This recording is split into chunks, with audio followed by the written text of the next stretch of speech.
Hello all, Keith Mary here, checking out After the Wane. This is a demo of an upcoming visual novel, adventure game, visual novel. There are choices to be made, but very little is known about this game so far. I'm going to be playing this 30-minute demo. It should be available on Steam by the time this video goes live. If not, it'll be available soon. I'll have a link in the description. Definitely add this to your wish list if you're interested, because it is a forthcoming release. So, I've already finished it to completion, but I'm going to restart it with some narration.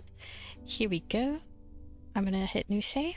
5, 6, 7, 8, you leap. Let me redo that. Also, I need to bring down the volume a bit. 5, 6, 7, 8, you leap. Almost every morning for years, you've repeated this sequence of movements, but your world is about to completely change.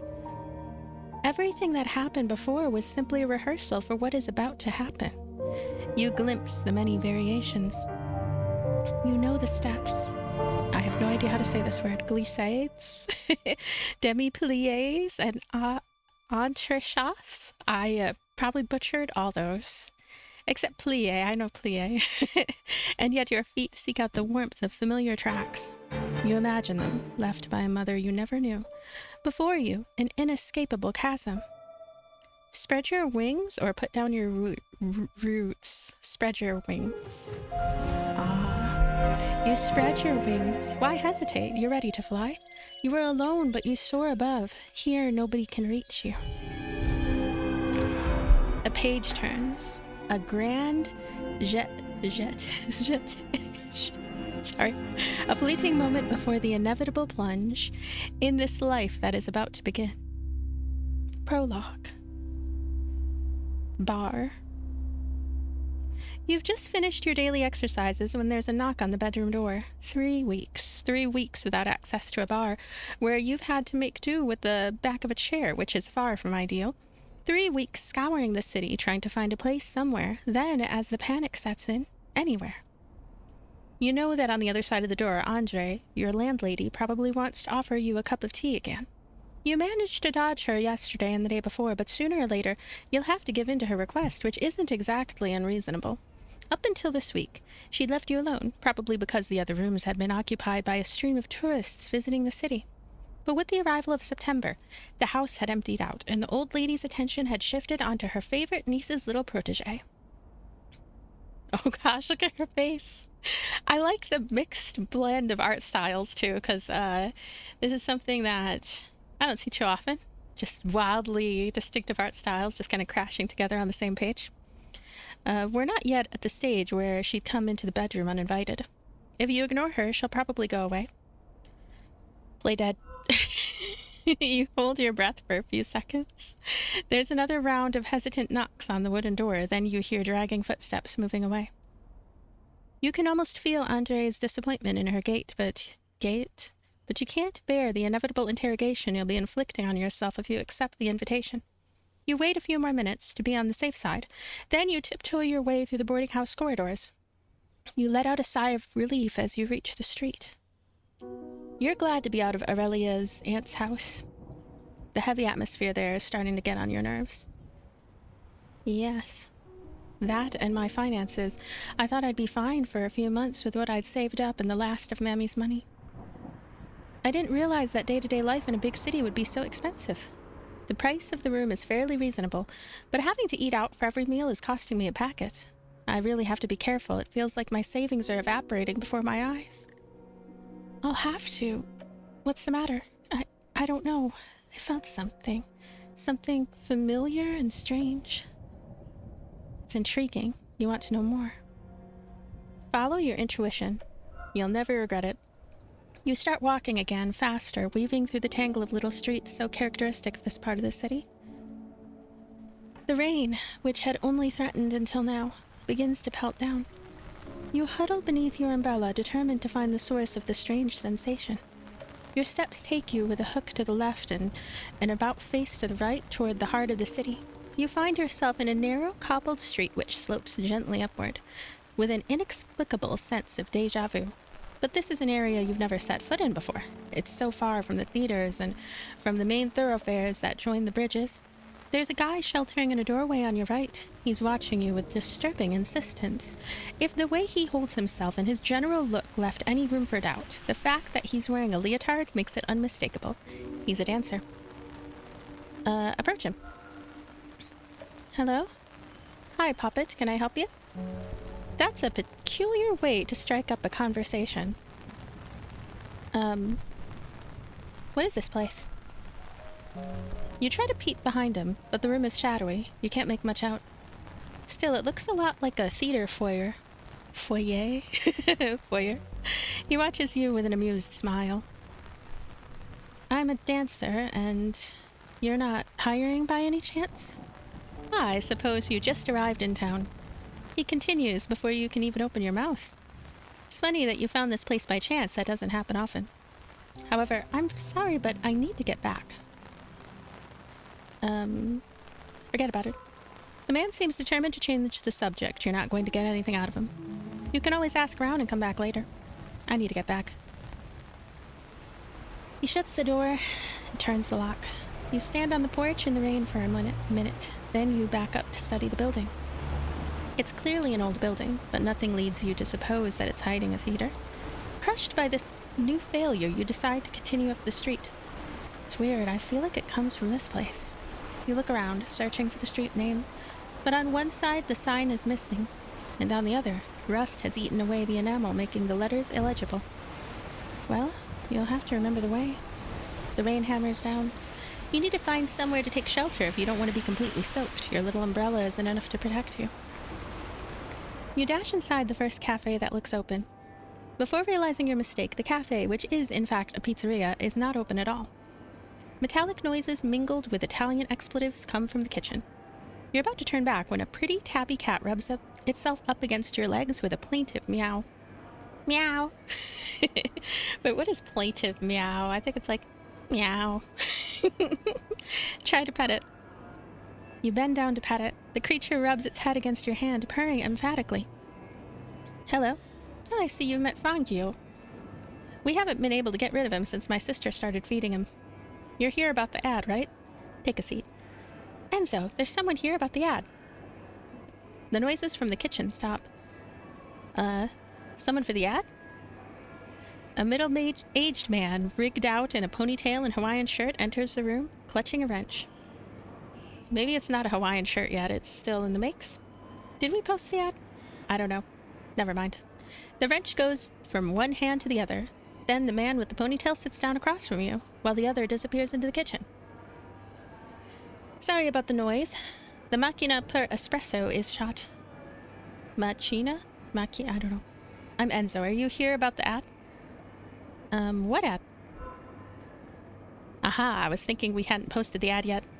Hey, look, sorry. We don't open for another hour, actually. You know, this is so interesting, because the first time I played, I chose the other option, and they just talked like everything was normal, like there was an ad. So I guess they were playing along, and they knew that I mean, the reason why I said that is because I couldn't remember if she mentioned an ad earlier in the playthrough. But that's interesting. That's an interesting tidbit. Enzo begins to stand up.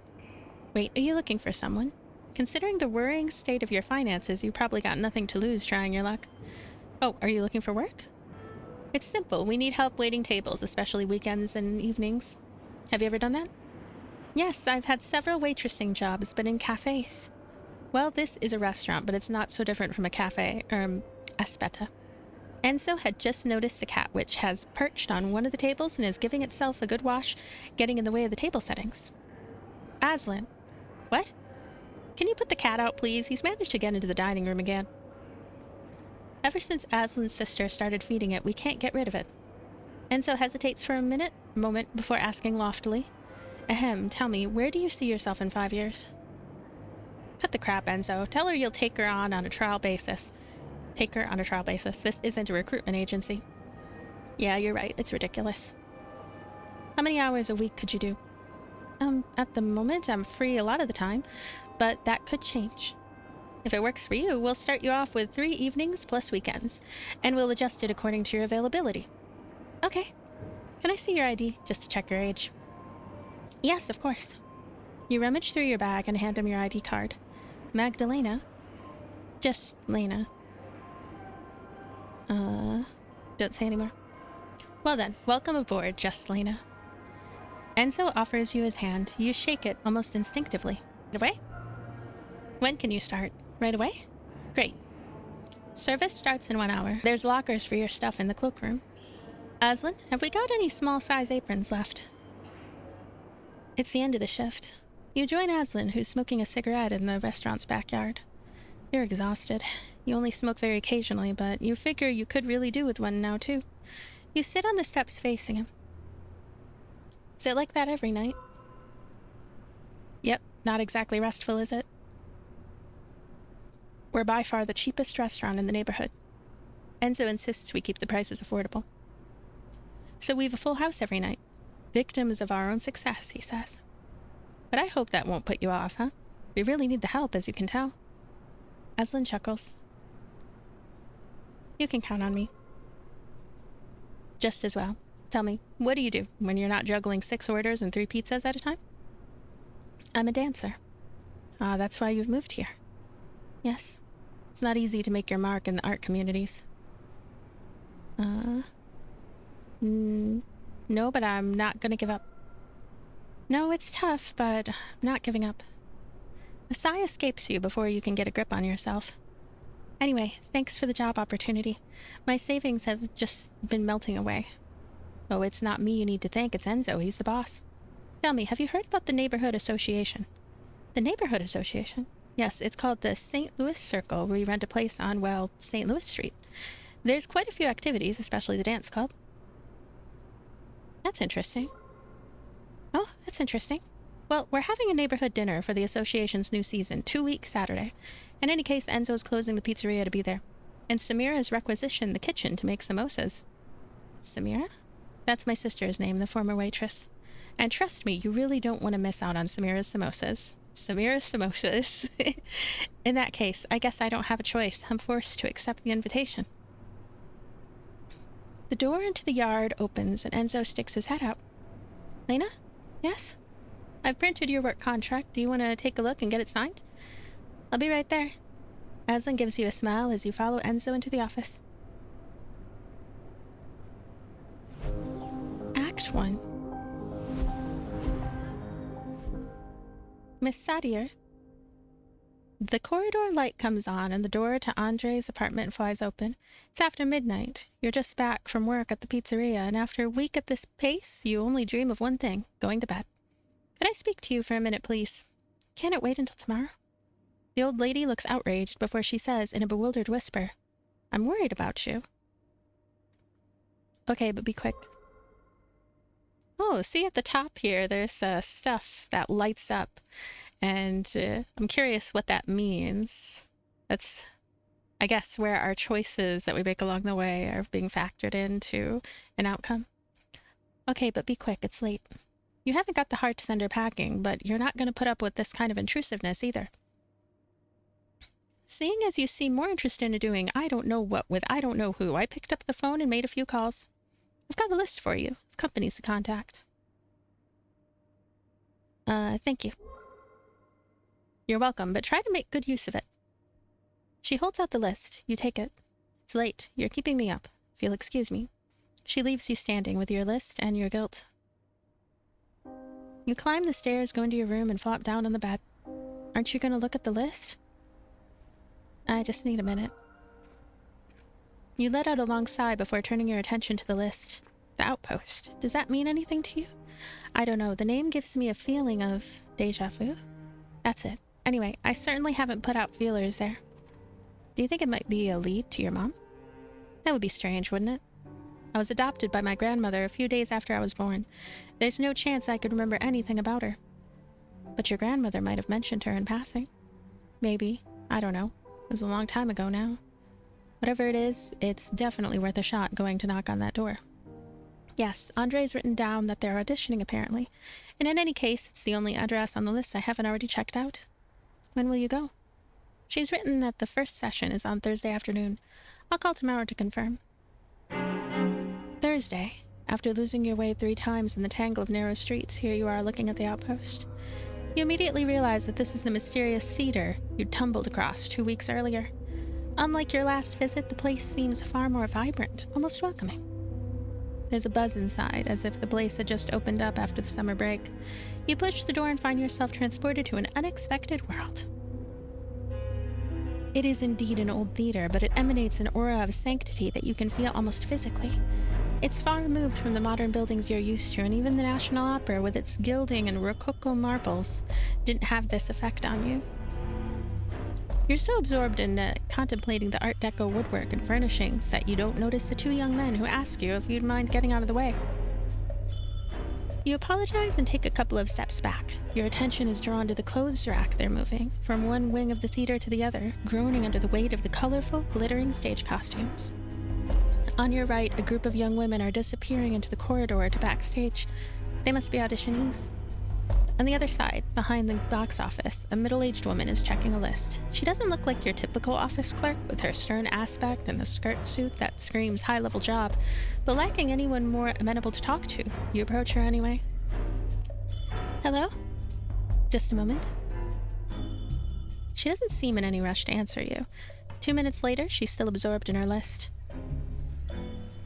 Wait. You decide to try and stay in the woman's good graces. After all, you're the one who needs help. After a long wait, she finally raises her eyes. What can I do for you?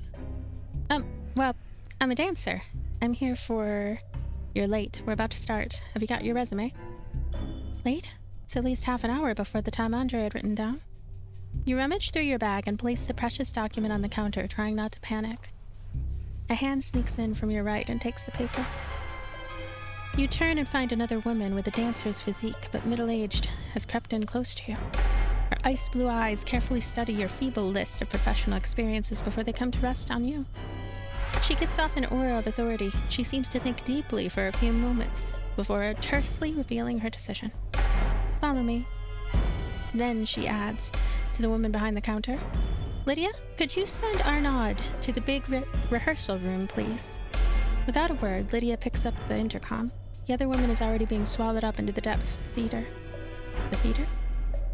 You trot behind her, trying to keep up, and you find yourself in the labyrinthine jumble of corridors and staircases that you cross before emerging into a large room bathed in light.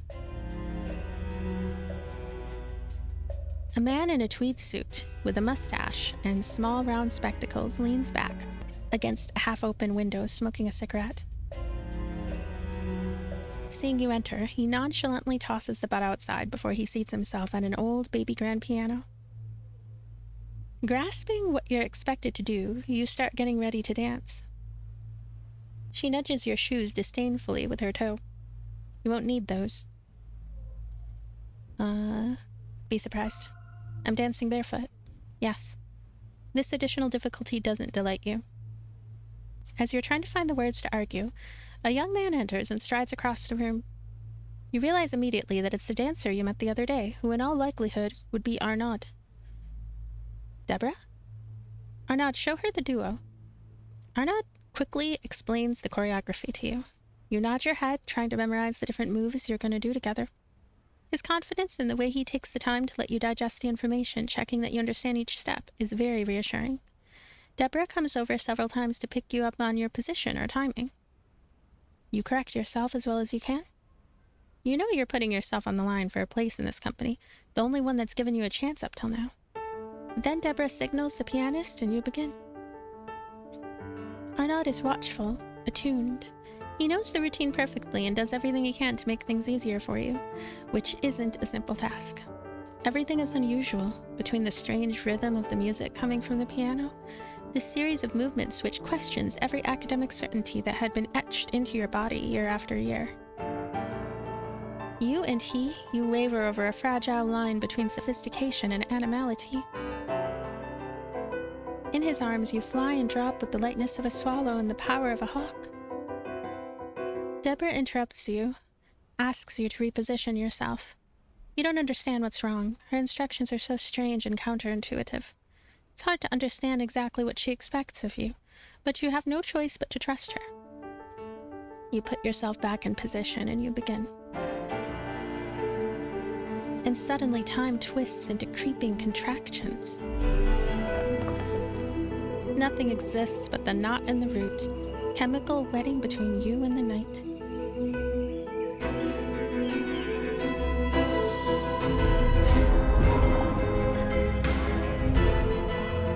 Then you're ripped from the joining of the worlds when Deborah claps her hands twice. The music stops immediately. Stop. That's enough. We'll stop there. Thank you for trying After the Wane. For more information, please visit us at nova-box.com. Get wishlisted. You can look it up on Steam. Let me know what you think. I always appreciate your comments. Thank you just for being here and watching, of course. And yeah, this visual novel is interesting. It definitely has a sort of cinematic flair to it in my view, even though the writing seems very personal. There's a kind of air of mystery to things because the choices really do seem to matter. I picked some different choices in my first playthrough of this demo, and there were a couple more references to like the main character's mother and that she's searching for her mother, essentially. This was hardly mentioned at all because of the choices that I made in this playthrough. So it seems almost like a kind of slice of life with just a tinge of darkness. I'm not 100% sure what is going to happen. It's just, I know the art is fantastic, the music is fantastic, the writing is quite capable, and it just seems like a solid overall experience. It's promising. Thank you so much for being here, and thank you for watching, and I will see you later. Bye.